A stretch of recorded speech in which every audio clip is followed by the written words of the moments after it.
চলে এসেছি টমকে নিয়ে স্নান করাতে। তো বাড়িতে তো করিয়েছিলাম আগে দুবার, কিন্তু ভীষণ বদমাশি করে আমার কাছে চান করতে গেলে। তো আজকে টমের কে নিয়ে আমি আর তোমাদের দাদা দুজন মিলে চলে এসেছিলাম চান করাতে নিয়ে। তো দেখো টমকে কি সুন্দর চান করা আছে, একটা বাথটব আছে ওখানে।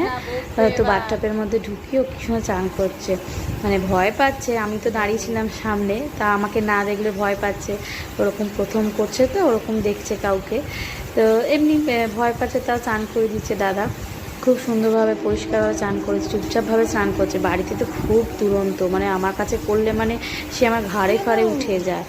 তো ওই জন্য ওখানে সুন্দরভাবে বাথটব ছিল, আর স্নান করিয়ে দিচ্ছিল, শ্যাম্পু ট্যাম্পু দিয়ে স্নান করেছে।